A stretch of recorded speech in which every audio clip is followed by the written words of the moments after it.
Los resultados en la Ciudad de México han sido atroces, o sea, hay que ponerlo claro, ¿no? O sea, sí, los resultados han sido atroces. La Ciudad de México es la ciudad a nivel mundial que hoy por hoy tiene el exceso de mortalidad más grande a nivel mundial. La jefa de gobierno decidió poner primero su relación con el presidente de la República y nunca contradecir o nunca ir en contra de los mandatos federales para poder corregir las cosas. ¿Hay o hubo una discrepancia con López-Gatell entre Claudia Sheinbaum y este vocero vocero de la salud? La historia los va a encontrar, el destino los va a localizar, tarde que temprano se va a saber la realidad.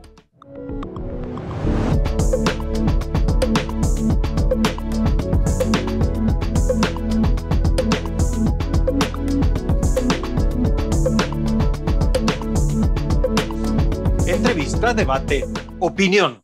La revolución del debate. Esto es El Dedo en la Llaga. Yo soy Tony Aguirre y me da muchísimo gusto darles la más cordial bienvenida a esta emisión especial. Ya sabe usted, antes de comenzar, tiene que suscribirse, tiene que darle like, tiene que compartir a favor, en contra. Aquí el que se ríe se lleva. Y hoy es un programa especial porque lamentablemente tenemos que seguir hablando del problema de la crisis sanitaria que hemos tenido en nuestro México lindo y querido. Hoy particularmente nos vamos a enfocar en lo que ha sucedido en nuestra hermosa y muy amada Ciudad de México, esta gran capital que ha sido el centro de la pandemia, la zona cero, que en algún momento dado estuvo con los hospitales saturados, con la falta de insumos y con gran cantidad de capitalinos y de mexicanos y también de extranjeros, hay que decirlo, de capitalinos en general que han sucumbido ante este gravísimo problema de la pandemia del COVID-19 o la COVID-19 del coronavirus. Nuestro programa de hoy se llama Claudia Sheinbaum y la pandemia en la Ciudad de México. Y para ello quiero darle la más cordial bienvenida a tres expertos a quienes yo respeto, admiro y sigo, por supuesto. Ha sido muy complejo y muy complicado reunirlos a los tres porque es gente con mucho trabajo, con mucha labor, con mucha tarea, pero lo han hecho por usted y para usted. Así que yo saludo en primera instancia a Lori-Ann Jiménez Faibi. Ella es doctora en Ciencias Médicas por Harvard, es profesora e investigadora de microbiología y jefa de laboratorio de genética molecular de la Universidad Nacional Autónoma de México y amiga de este programa, autora de este libro controvertido, que me lo tiene que firmar, por supuesto. Lori-Ann Jiménez Faibi, bienvenida como siempre.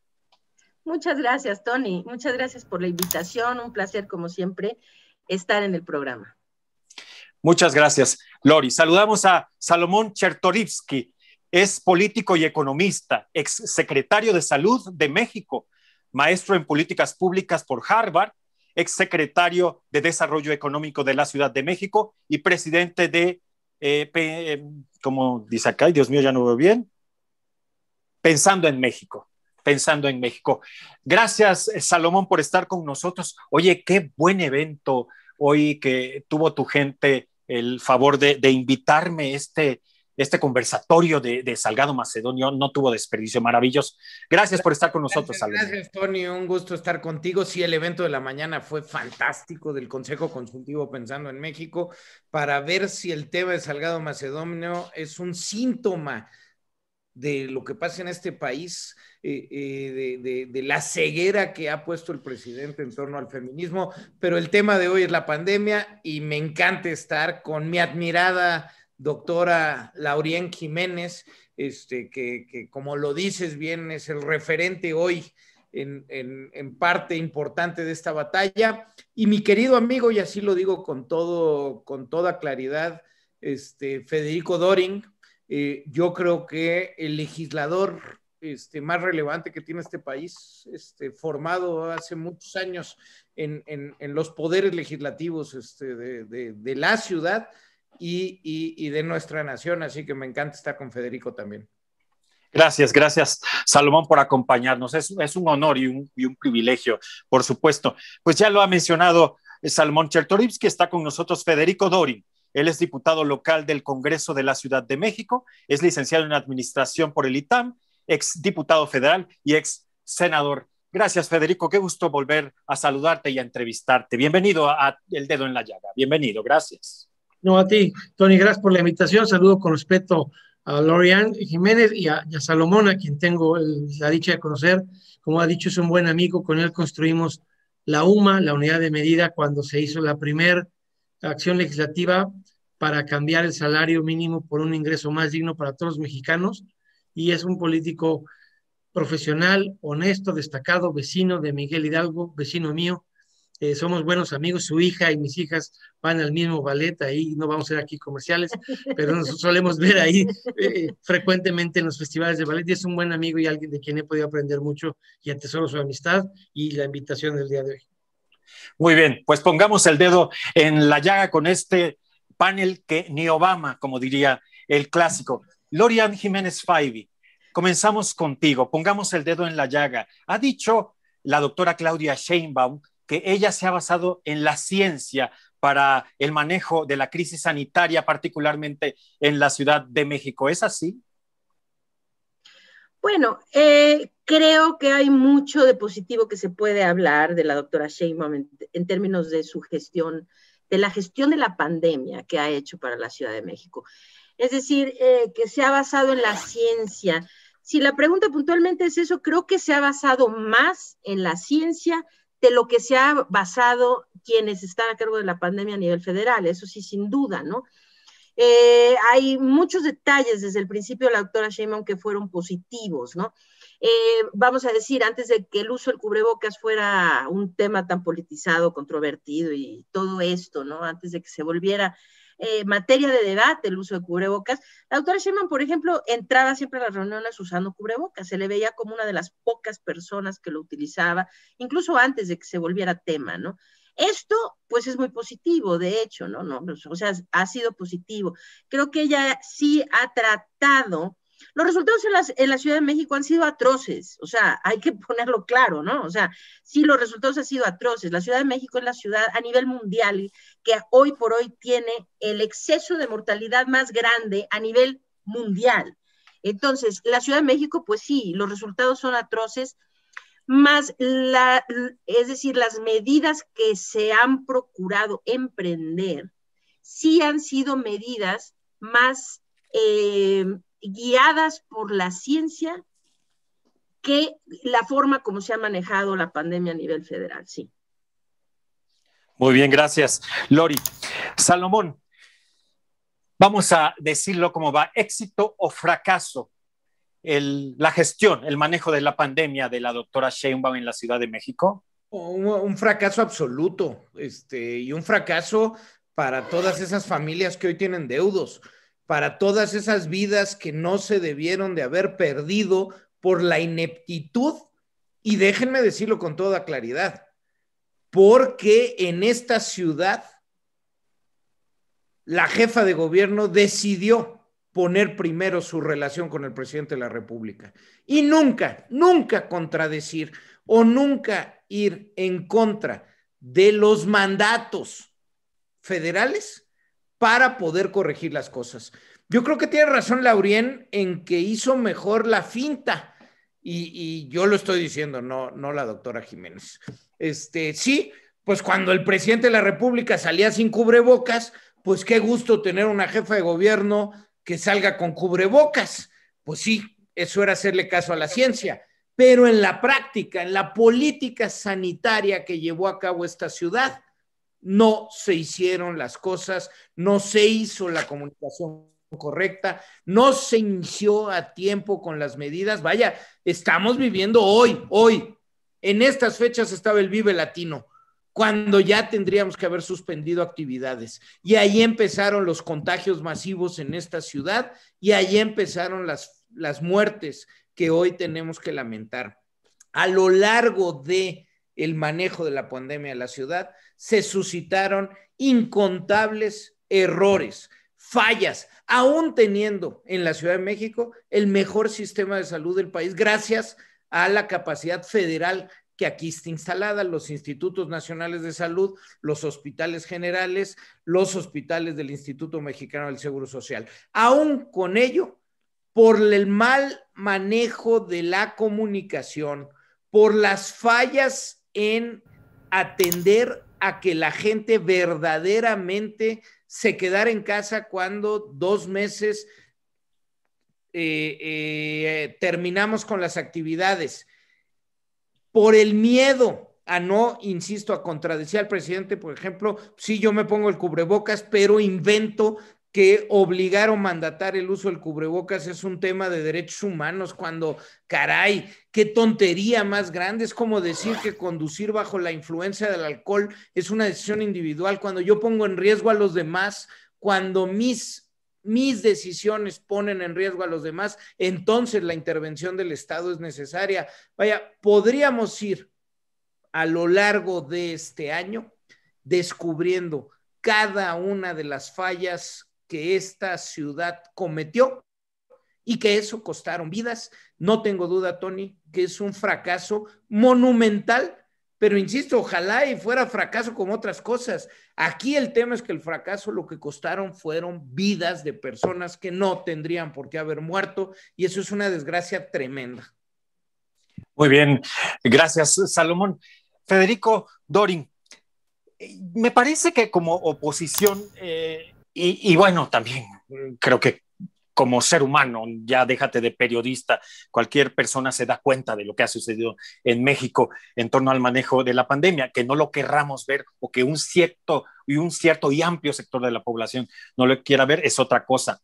¿Cuáles serían los aciertos de Claudia Sheinbaum en el manejo de la pandemia? ¿Qué crees que hizo bien? Y si puedes, por supuesto, ¿cuáles serían los desaciertos en todo caso, los errores? Sí, claro. A ver, la oposición tiene también la obligación de decir la verdad. A mí no me pagan por sabotear a Sheinbaum ni me pagan por criticarla. Cuando yo colaboré con Salo en lo que señalábamos de la UMA, yo era diputado del PAN y coordinador de la bancada del PAN, y él trabajaba en el gobierno de Miguel Ángel Mancera y construimos juntos. Entonces, a ver, ¿qué creo que sí ha hecho bien?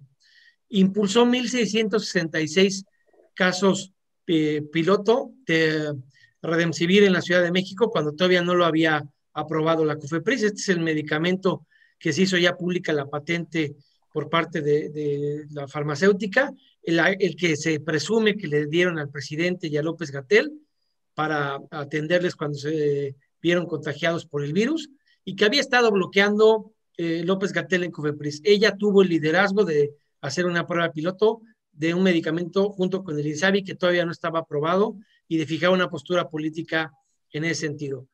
Eso se le debe de reconocer. Y otra cosa buena que hay que reconocerle que hizo tardíamente, pero que hizo, fue que cambió la postura en cuanto a las pruebas. Ella cometió lo que yo llamo un error de soberbia digital. Ella creyó, compartiendo esto que ha dicho Salomón, de no contrariar al presidente de la República, y decidió no hacer pruebas gratuitas del COVID en el inicio de la pandemia, y le apostó a una herramienta digital del SMS 51515 que generó Locatel y la agencia digital, y aplicó, déjame darte datos, en abril 994 pruebas gratuitas promedio diarias, en mayo 1938, en junio 2520, en julio 3052, en octubre 4400. En el primer tramo largo de la pandemia no hizo pruebas gratuitas. ¿Qué te ofrecía? Solo el SMS, y cuando ya estabas diagnosticado, si es que tenías tú los 3,000 pesos para ir a hacerte una prueba a un centro privado, porque el sector público no te la hacía si no tenías suficientes síntomas, en un crimen de atención hospitalaria y pública del gobierno federal y del gobierno de la ciudad, te mandaba un kit con algunos medicamentos elementales y 1,500 pesos para 14 días para que, como dijera Fox, aguantaras vara en tu casa y no salieras y te quedaras ahí, con 107 pesos diarios. ¿Cuántas pruebas en promedio aplicó diarias en diciembre y enero en la segunda ola de contagios después del semáforo Gate, que es un error criminal de ella y de López-Gatell? 20,000. ¿Cuánto está aplicando ahora? 11,000. Entonces, ¿qué ha hecho bien? Los kioscos de pruebas gratuitas. Se dio cuenta que la soberbia digital no bastaba para monitorear, detectar y aislar casos y contagios, y tuvo que gastar dinero que se rehusó a gastar originalmente, y cambió de política pública. Hay que reconocerlo, muy tarde. Por eso tiene 83,235 muertes en exceso al 14 de febrero, según Mario Romero Zavala y Lorian de Spiegel en Nexos, pero cambió la postura y en eso sí se ha contrarrestado un poco con López-Gatell, que sigue sin hacer pruebas a pesar de que la pandemia sigue galopando impunemente en esta ciudad. Y de lo del cubrebocas, yo tengo ahí opiniones encontradas, porque lo que veo es mucha hipocresía. Está publicado en Gaceta de la Ciudad un acuerdo desde el 29 de mayo donde es obligatorio usar tapabocas, sin sanción alguna. Mi respeto es para el gobernador de Sinaloa, Quirino Ordaz, que sí tiene la estatura política de decirle al presidente, usted va a venir aquí a un evento público conmigo, usted aquí va a practicar con el ejemplo. Y López Obrador se pone el tapabocas en Sinaloa.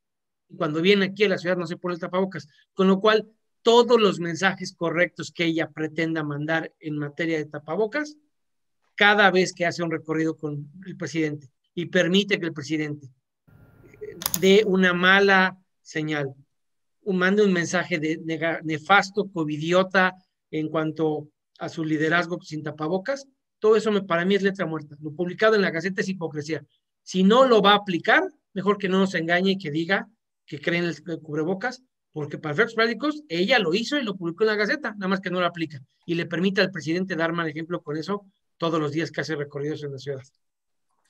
Gracias, Federico. Lorian Jiménez Faibi, ¿ya pasó lo peor? Estuvimos con hospitales saturados, sin insumos y una serie de circunstancias realmente desastrosas. ¿Pasó lo peor en la capital de la República Mexicana? No, de hecho, estamos en un momento que es de altísima preocupación, altísima preocupación. Lo que estamos viendo ahorita es el inicio de la que podría posiblemente ser la peor de las escaladas de la pandemia a nivel mundial. Esta escalada está iniciando principalmente en Sudamérica. Esto encabezado desde luego por Brasil. Brasil hoy está absolutamente colapsado y esto no es solo Sao Paulo o Río de Janeiro o las ciudades grandes. Estamos hablando Brasil a nivel nacional.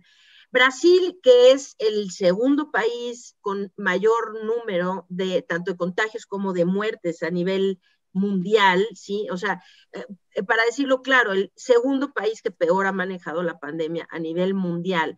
Llegó a tener en promedio 70,000 contagios diarios.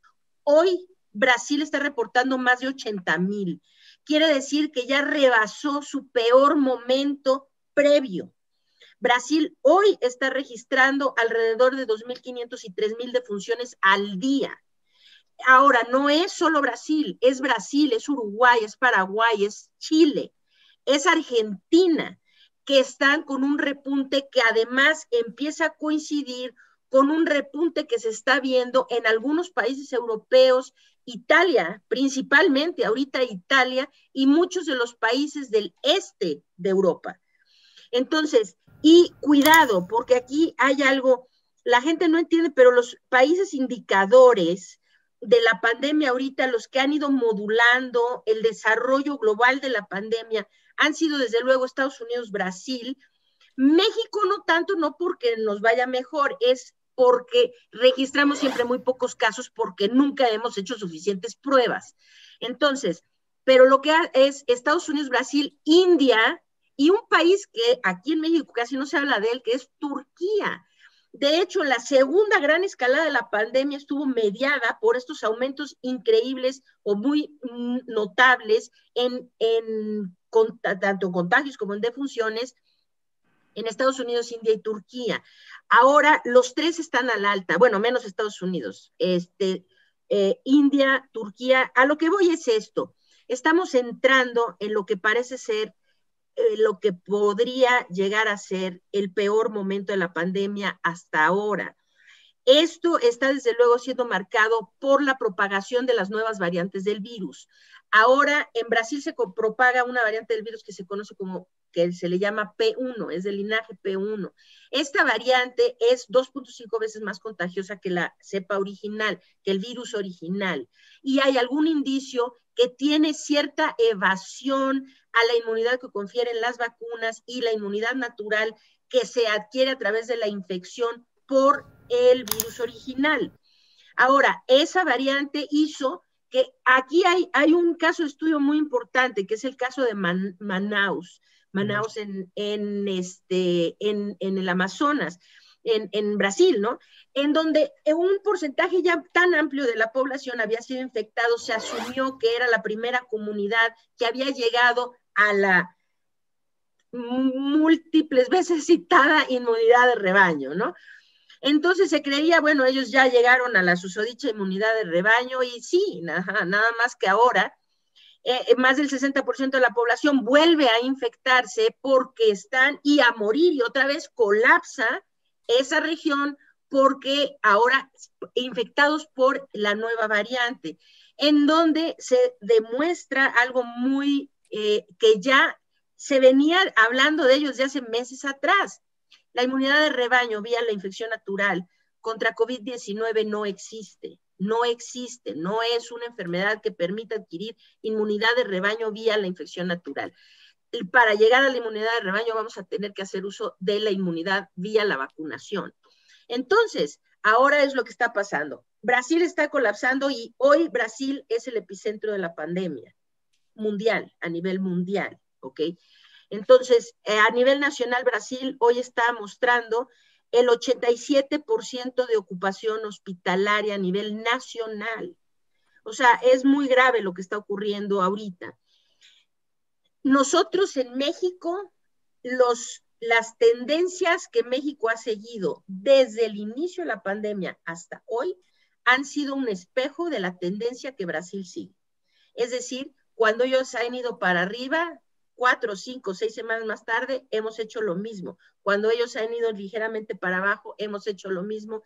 Y así hemos estado. Las curvas de Brasil en México son muy parecidas en este sentido. Entonces, cuando se preguntan, ¿ya pasamos por lo peor? La respuesta es no. Lo peor parece que lo tenemos enfrente a eso de unas 4 o 5 semanas aproximadamente. Muchas gracias, Lori. Salomón Chertorivsky, ¿qué sucedió en diciembre? Cuando ustedes mencionan que el presidente y que Claudia Sheinbaum de alguna manera está subordinada a él sin ser realmente, ¿cómo vamos a decirlo?, su empleada, vaya, porque fue electa democráticamente en la capital por un amplio sector, por un amplio margen de un 48% de aprobación, vamos a mencionarlo así. En diciembre, ¿qué sucedió?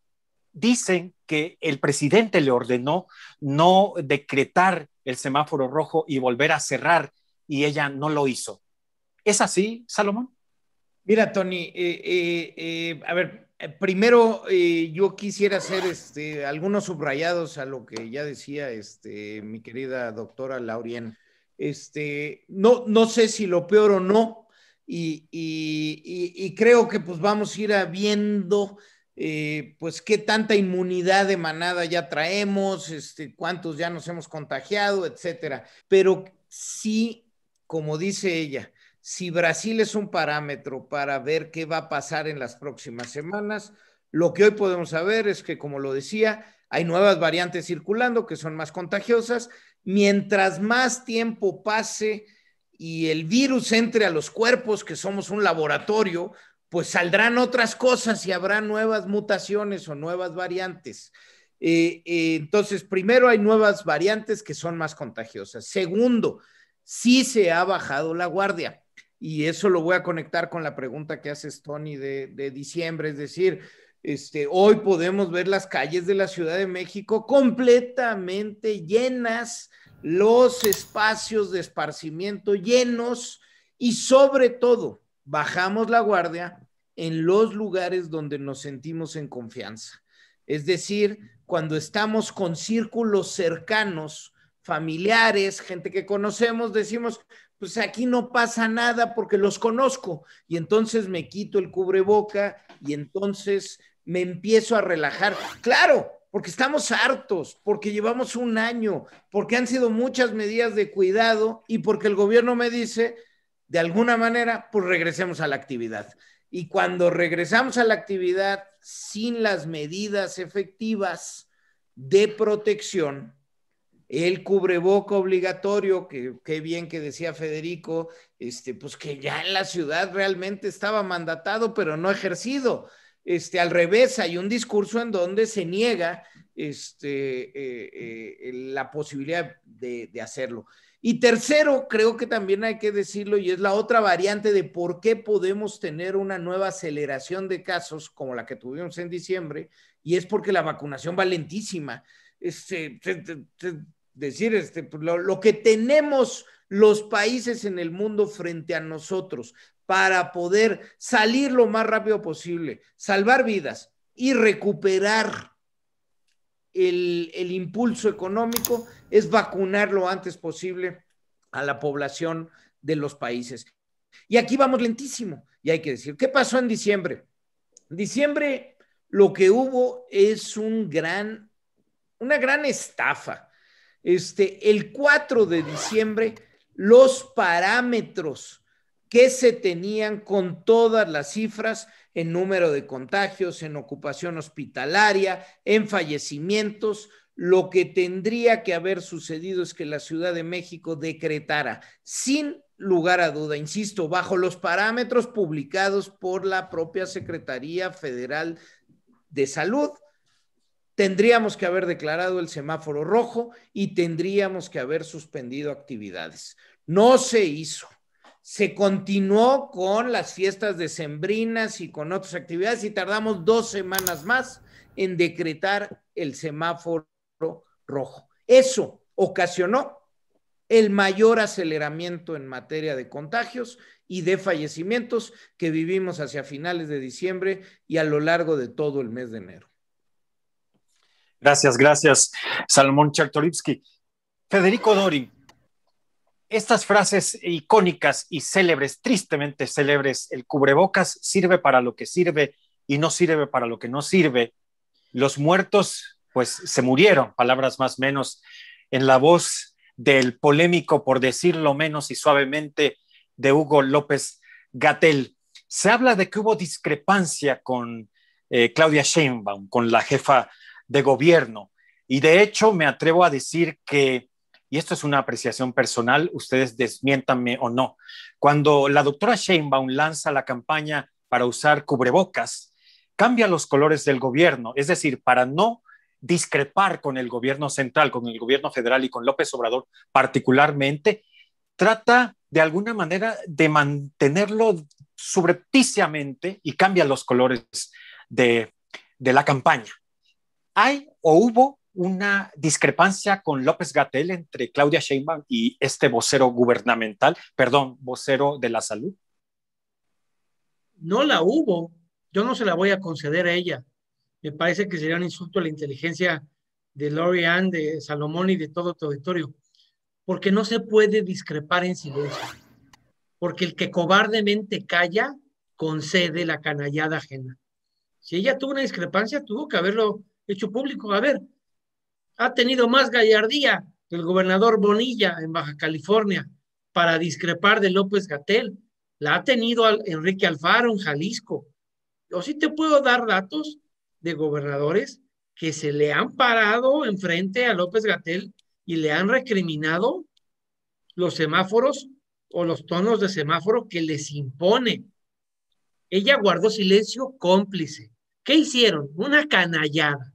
En función de un número de camas adicionales, pretendieron diluir un indicador, como bien han señalado Lori-Ann y Salomón. Con las cifras con las que se tomó la decisión el 4 de diciembre, pues se llama semáforo gate, y por eso López-Gatell y Claudia cómplicemente no han hecho público los oficios de la Secretaría de Salud remitidos al gobierno de la ciudad. Con esas cifras tengo que haber sido rojo, pero el argumento después tropicalizado es, pero es que como yo anuncié ese viernes que iba a construir nuevas camas, porque eso sí, incrementaron en 3,000 el número de camas en el periodo de diciembre, a partir del 18 de diciembre, en el segundo semáforo rojo, para no colapsar la infraestructura. Entonces, con unas camas que no existían todavía, que iban apenas a acondicionar, las llevaban a valor presente el día de la toma de decisión. Es como si tú fueras al banco y dijeras, oiga, quiero que me amplíe mi crédito para la tarjeta de crédito. Ah, sí, perfecto. ¿Cuánto más? 50,000 pesitos, por favor. Ok. Y te vas al día siguiente de compras y llegas al establecimiento mercantil y quieres firmar esos 50,000 pesitos. ¿Qué te va a decir la tienda? No, espéreme, Su límite de crédito es este. Cuando le autorice el banco los 50,000, los firma. Bueno, esta señora firmó los 50,000 pesos de crédito no autorizados por el banco, con cargo a la vida de quienes la perdieron por su silencio cómplice. Así que no puede haber disentimiento, ni puede haber beneficio de duda cuando te faltan los arrestos, te falta el valor civil y te falta la gallardía para decir en público que las cosas sabes que te las están imponiendo. ¿Pero qué está en juego? La candidatura para el 2024. Y por eso es ella la candidata y no el senador Monreal, porque con el senador Monreal, quién sabe si él se hubiera prestado para estos circos, maromas y teatro. Y ella lo que sí garantiza es, en el ánimo de la regencia del Priato previo a 97, un único idioma, un único lenguaje, una única sintonía política. Y por eso se murieron tantos después del 4 de diciembre, se pudieron haber evitado. Gracias, gracias, Federico. Lori-Ann Jiménez Faibi, tú como representante de las mujeres en este panel, dime una cosa, yo esta pregunta te la formulé en alguno de los tantos debates que hemos tenido en esta emisión El Dedo en la Llaga. Una vez me dijiste que las mujeres habían sido, de alguna manera, las que mejor habían manejado la pandemia a nivel global. Tiene que ver, en aquel momento no me lo quisiste contestar al aire, lo platicamos fuera del mismo. Tiene que ver la condición y la sensibilidad de una mujer, ahora que seguimos en el mes de las mujeres, para esta circunstancia, y si de alguna manera permeó esto en Claudia Sheinbaum, su condición de mujer, para haber tenido un poco de mejor manejo en la pandemia, porque como quiera que sea, bueno, hizo casi 2 millones de pruebas, o las que haya sido, como haya sido, dijo el clásico, o por lo menos lo que ya ha mencionado Federico Dorin. ¿Qué piensas al respecto? No, o sea, en absoluto. Yo creo que no hay que abusar mucho de eso, ¿no? O sea, sí, soy mujer, súper bien, tenemos muchas cosas que son positivas, pero los hombres también, y no creo.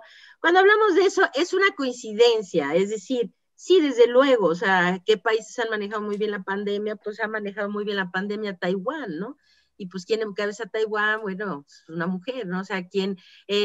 Nueva Zelanda, pues, ¿quién encabeza? Pues una mujer, sí, claro, ¿no? Pero esto, pues, es ser un poco obtuso, ¿no? De que porque son mujeres manejaron bien la pandemia, no. O sea, manejaron bien la pandemia porque son buenos jefes de Estado, eso es. O sea, son buenos jefes de Estado, hombres, hayan sido hombre o mujer. Y detrás de ellas hay todo un grupo también de hombres y otras mujeres que han ayudado a esto, ¿no? El secretario de Salud o el que es el líder, pues, de salubridad en Taiwán, pues es un hombre, ¿no? Y es quien ha sentado las políticas y las estrategias sanitarias en ese país. Entonces, no creo que tenga absolutamente nada que ver. Ahora, lo que hace Claudia Sheinbaum, es decir, es que hay que contextualizarlo, es decir, si vamos a decir, es que ella lo ha hecho muy bien porque hay otros gobernadores, por ejemplo, que han tomado acciones que son notablemente diferentes a las que se han tomado a nivel federal, ¿no? O sea, entre otras, los estados de Nuevo León y de Jalisco, por ejemplo, en mi opinión, son estados que han, si bien los resultados tampoco han sido a todo dar, porque hay que decirlo claramente, ¿no? O sea, lo que todos, incluyéndola a ella y al resto de los gobernadores, ha sucedido es esto, pero,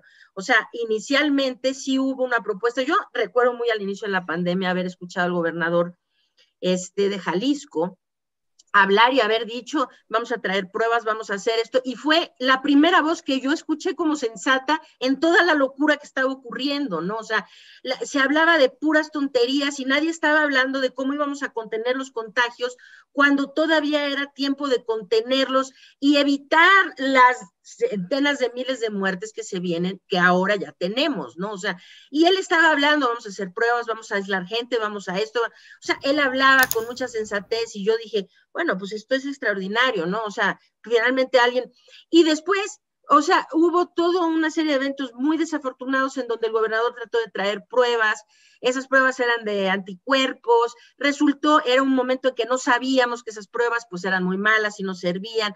Finalmente se hizo lo que se pudo por hacerlo quedar ver como en un ridículo por su intento de tener pruebas. Pero finalmente para mí fue el primer intento de hacer algo que era sensato, ¿no? O sea, en la locura que acá venía.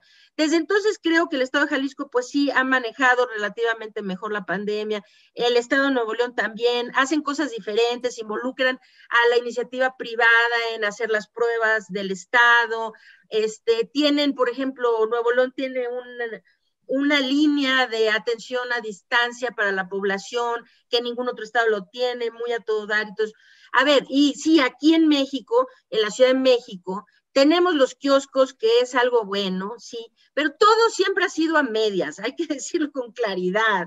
Los gobernadores al principio creo que tuvieron mucha idea de ellos iban a controlar, pero tarde o temprano todos tiraron la toalla, porque hoy por hoy todos saben lo que tienen que hacer y ninguno lo está haciendo. Es así de claro. Ni Sheinbaum ni ninguno más. O sea, ellos saben lo que tienen que hacer. El Estado de Nuevo León está haciendo 750 pruebas al día.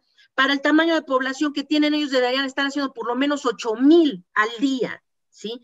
Y entonces, pues se hacen guajes, ¿no? O sea, pues bueno, ya nadie hace pruebas, yo tampoco, ahí vamos, y se tiende a querer normalizar la tragedia que estamos viviendo, a ver si a alguien se le olvida, a ver si, bueno, mientras yo no sea el más malo, pues ya, ahí voy nadando de muertito, ¿no? Pues ya no pasa nada, ¿no? Es lo mismo aquí en la Ciudad de México, pues sí, se ponen los kioscos, se hacen las pruebas, ok, sí, supera toda, pero esas pruebas, ¿saben para qué sirven? Para informar nada más, para decir, pues ya se hacen más pruebas, dar más datos, pero no tienen utilidad, porque no tienen una utilidad para controlar el problema, porque si le hace a alguien una prueba y le dicen, usted es positivo, y luego, o sea, ese que salió positivo hay que rastrearle sus contactos, hay que hacerle prueba a los contactos, hay que aislar esos contactos. Es decir, se tiene que tener además una comunicación al público realmente mucho más eficiente de lo que se está haciendo. La gente no sabe, ya, ¿desde cuándo se le pudo haber dicho a la gente, oiga, si usted sale positivo, pase lo que pase, infórmele a toda la gente con la que estuvo en contacto? Es decir, que esto viniera desde el gobierno, para ayudar a que sean los propios ciudadanos quienes ayuden a cortar sus propias cadenas de transmisión. Hay maneras de involucrar a la población para hacer esto, ¿no? Entonces, sí, ¿no? Es la estrellita de, miren, yo tengo mis kioscos, pues estrellita, ¿no? Jalisco, ahí hay una estrellita, allá hay otra estrellita, ahí no sé qué tanto, ¿no? En Quintana Lori, Roo, me estás diciendo que ha sido una pantalla, que ha sido un show, ha sido una cuestión, vamos a decirlo, hasta política solamente de imagen, como ya se ha mencionado. Sí.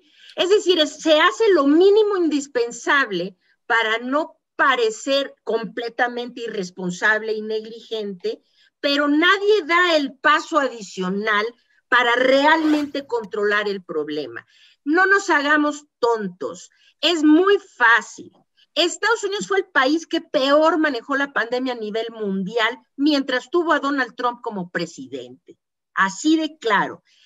Estados Unidos llegó a su pico de contagios, algo atroz, llegó a su pico de contagios el 22 de enero pasado. Estaba reportando más de 300,000 casos al día, con casi 5,000 defunciones diarias, ¿ok? El 22 de enero llegó al pico. Ya saben todos qué ocurrió el 20 de enero, ¿no? O sea, hubo el cambio de presidente. Del 22 de enero se vino así, la curva de los Estados Unidos. Ahora, ¿quieren saber por qué? Dicen, es que Estados Unidos está vacunando mucho. No tiene nada que ver con la vacuna. Las vacunas en Estados Unidos todavía no alcanza a ser suficiente proporción de la población, ni ha pasado suficiente tiempo para que las vacunas incidan en el desarrollo de la pandemia. Lo que ha sucedido es que, pues sí, entró un presidente que dijo, a ver, 100 días todos con cubrebocas día y noche, ¿no? 100 días de todo mundo se me va a aislar si están infectados, 100 días de que van a ser así. Una comunicación mucho más clara y directa de qué es lo que se tenía que hacer. Hacer eso de prohibido prohibir, es la peor tarugada que he escuchado en mi vida, ¿no? O sea, sí, entonces también yo puedo fumar en donde se me pegue la gana y también puedo no usar el cinturón de seguridad y pasarme un alto, porque pues no vamos a prohibir nada. No, se vive en una sociedad en donde hay normas, hay leyes, hay reglas y la gente se sigue y punto, ¿no? El cubrebocas es lo mismo. Bueno, en fin, a lo que voy es, Estados Unidos disminuyó así no por la vacunación, porque ahora habían invertido miles de millones de dólares en hacer millones de pruebas que sirvieron para nada más que para dar cifras. Ahora entra Biden, casi duplica la cantidad de pruebas que hace Estados Unidos, pero no solo eso, duplica, pero ahora sí, le mete a las estrategias de rastreo de contactos, de aislamiento de casos y empiezan a contener la propagación de los contagios. Ahora con la vacunación, adicionalmente se están blindando, porque la población va quedando vacunada, pero nunca han dejado lo que hicieron, más importantemente, es redoblar en los esfuerzos de contención y de mitigación. ¿Ok? Entonces, Estados Unidos nos ha dejado una lección muy clara, que incluso el país que estaba en la peor situación de todo el mundo, ¿sí? Le azotaba el virus, pero los mataba su presidente, porque eran las políticas de salud pública lo que estaba matando, lo que llevó a morir a 500,000 de norteamericanos, no el virus, no el virus. Y lo que nos deja es un mensaje muy claro, incluso bajo el peor escenario, si se establecen las medidas correctas, epidemiológicas de contención y de mitigación en una población, el problema se puede revertir. Y entonces me preguntas, ¿en dónde se ha hecho bien? Pues la verdad es que aquí, hoy por hoy, el gobernador que no sepa qué es lo que tiene que hacer es porque ha estado viviendo en la luna, porque creo que ya todos saben qué es lo que tienen que hacer. Y lo que tienen que hacer es contener la propagación de los contagios en sus comunidades vía la contención epidemiológica de pruebas, rastreo, aislamientos, adicional a la parte de mitigación muy, muy agresiva. Y entonces, ¿ha sido un show? Pues sí ha sido un show, porque, por ejemplo, no, un gobernador dice, no, miren lo que estamos haciendo, ya tenemos esto, ya tenemos más camas, tenemos unos ventiladores súper padres. Sí, señor, ¿y los contagios? Fíjese que ya sí, ¿y los contagios? Nadie se está ocupando de los contagios. Nada más que se ocupan suficiente para no quedar tan mal como parecer los más negligentes y los más irresponsables. Entonces, sí, lo mismo ha pasado con la doctora Sheinbaum. Es decir, sí hace ciertas pruebas, sí toma ciertas acciones, pero nunca ha dado el paso adicional de veras tomar el toro por los cuernos y decir, nos vamos con todo por el todo para detener los contagios. Nunca. Y hasta que eso no pase, aquí en México se van a seguir muriendo las personas. Llevamos 500,000 según las cifras de exceso de mortalidad. Ojo, si esta tercera escalada pega como se está anticipando matemáticamente que va a pegar, podríamos sumar otro 500,000 nada más de aquí al verano. Entonces, pues sí, a ver a qué hora alguien se pone las pilas para empezar a ver por los contagios. Gracias. Lori, Salomón Chertorivsky, al margen de poder criticar a Hugo López-Gatell, este vocero de la pandemia, sobre que si anda con su novia sin cubrebocas y con un alto sentido de contagio, como se le quiera decir, por las calles cuando ha estado positivo y todo esto, hay algo que fue profundamente grave al margen de todos los asuntos graves en los cuales este señor ha incurrido, como el hecho de haberse mofado de aquel documento donde 6 exsecretarios de salud, incluyéndote a ti, Salomón, se burló irónicamente, lo desechó, aquello de la gestión de la pandemia en México, análisis preliminar y recomendaciones urgentes, este documento tan importante que fue dejado de lado por el gobierno federal y particularmente por Hugo López-Gatell. A la distancia, ¿qué tienes que decir al respecto, Salomón? Pues otra vez tenemos un gobierno que no cree en la ciencia, que no cree en el conocimiento y que no cree en la pluralidad. En efecto, una exsecretaria y 5 exsecretarios, uno de ellos que en paz descanse, el maestro Guillermo Soberón, el 9 de septiembre publicamos un documento en donde estudiábamos qué había pasado en los primeros meses de la pandemia en México. Estudiábamos las mejores prácticas internacionales y lo que habían hecho bien otros países. Y con el análisis de México y el análisis internacional dábamos muy puntuales recomendaciones para poder controlar. Y ojo, porque aquí una de las burlas fue, dicen que se puede terminar con la pandemia. No, controlar la pandemia si se siguen algunas medidas. Ninguna de ellas inventando el agua tibia. Todas las medidas que proponíamos eran medidas que otros países, que la Organización Mundial de la Salud, que el CDC de Atlanta, habían ya estudiado, habían publicado y habían mostrado que funcionaban para poder controlar el número de contagios y el número de fallecimientos.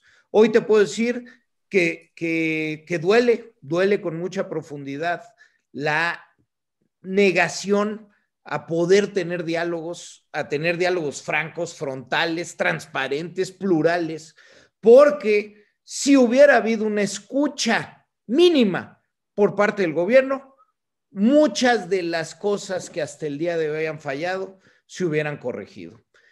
Aquí ya platicamos algunas, yo diría necesitamos 5 cosas, son muchas más, pero 5 puntuales, que desde ese entonces las mencionábamos. 1, mandatario obligar el uso del cubrebocas. Sí, se necesita en todos los lugares públicos cerrados, necesitamos obligar al uso del cubrebocas. 2, lo decía Laurien, necesitamos hacer muchas más pruebas, pero con las pruebas, hacer búsqueda intencionada para poder hacer aislamientos puntuales, una epidemiología de precisión.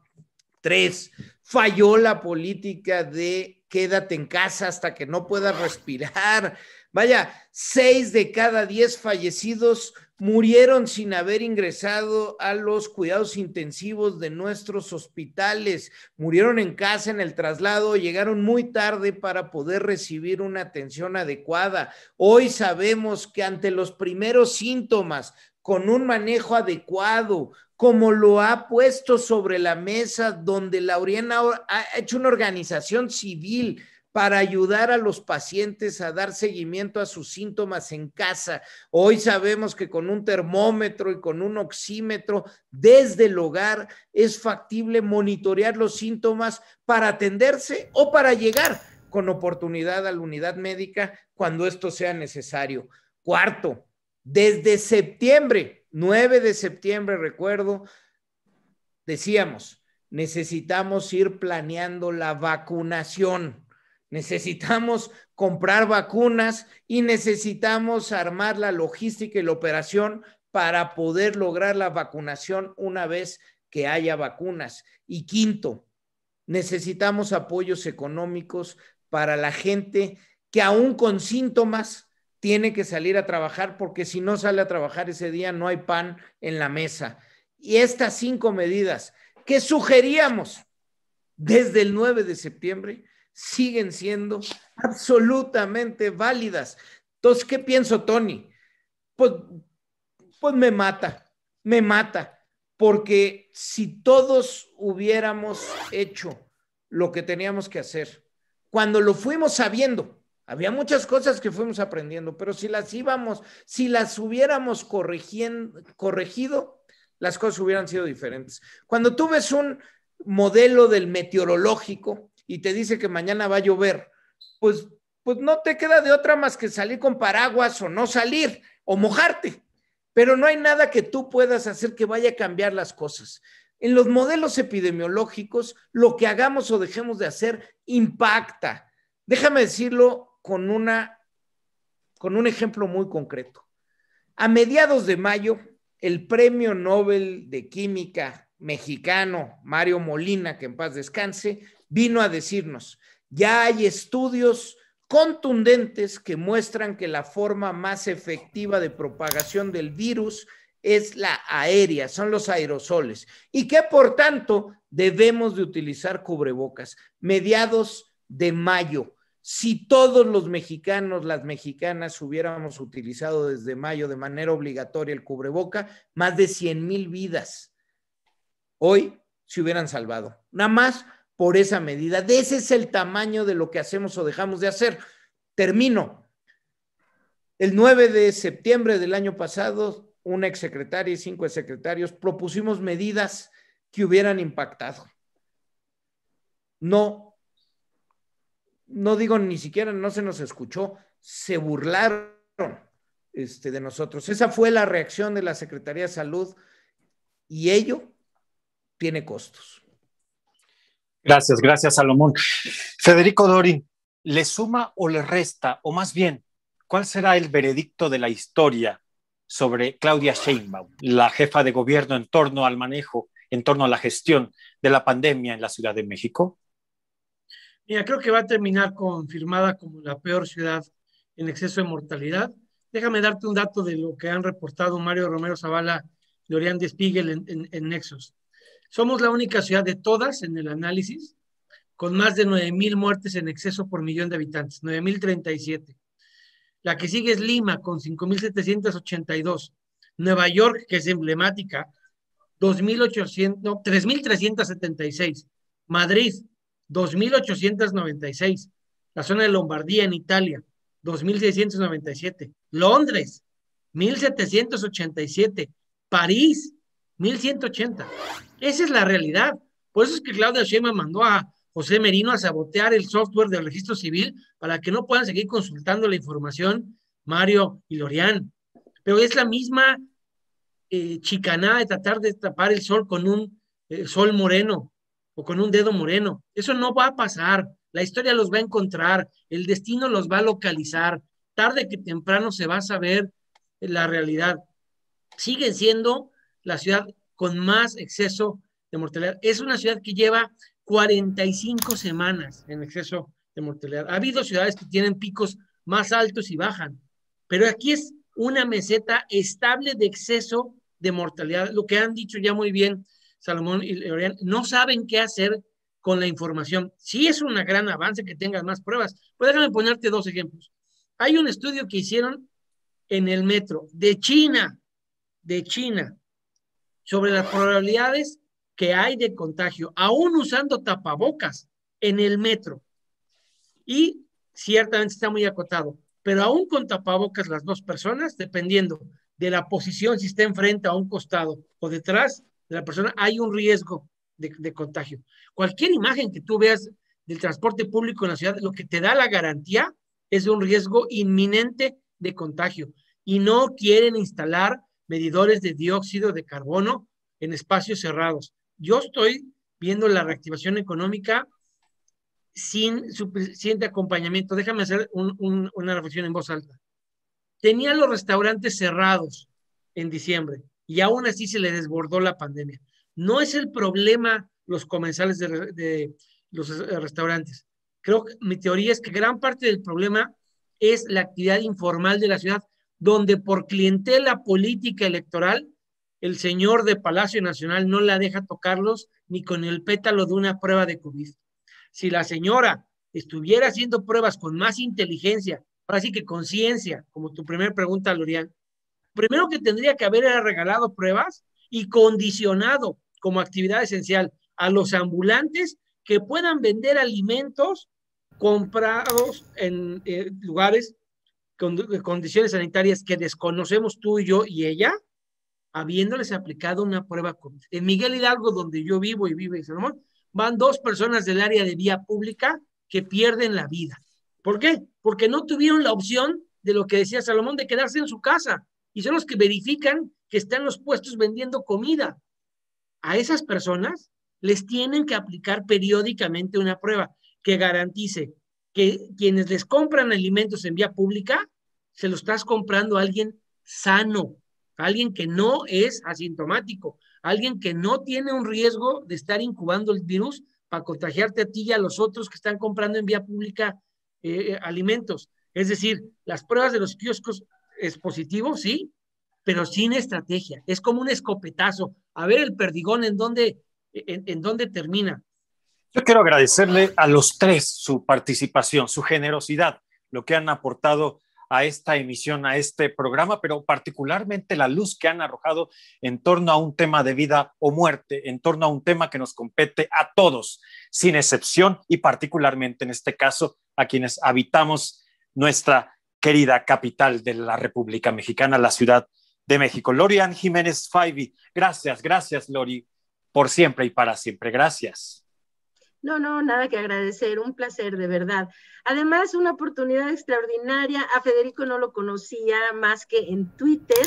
Ahora ya felizmente nos conocemos, ha sido un placer de verdad conocerte. Gracias. Y siempre es un gusto gigante para mí poder saludar a Salomón, que ya teníamos un rato de no coincidir, anda muy ocupado estos días, Salomón, pero ha sido un placer. Así que Tony, muchas gracias por la invitación.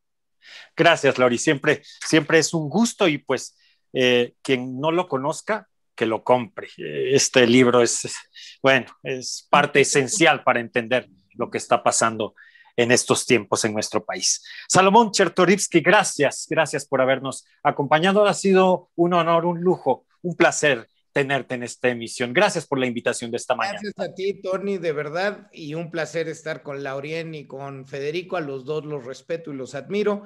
Y pues bueno, pues a quienes te escuchan, Tony, a seguirnos cuidando. Vienen semanas complejas, puede acelerarse el número de contagios, por ello nos toca cuidarnos, hay que usar cubrebocas. Sin lugar a dudas. Gracias a Federico Dorin, muchas gracias por habernos acompañado, Federico. Fue muy valiosa tu aportación en esta emisión. Qué gusto volver a encontrarte en esta labor periodística. Gracias.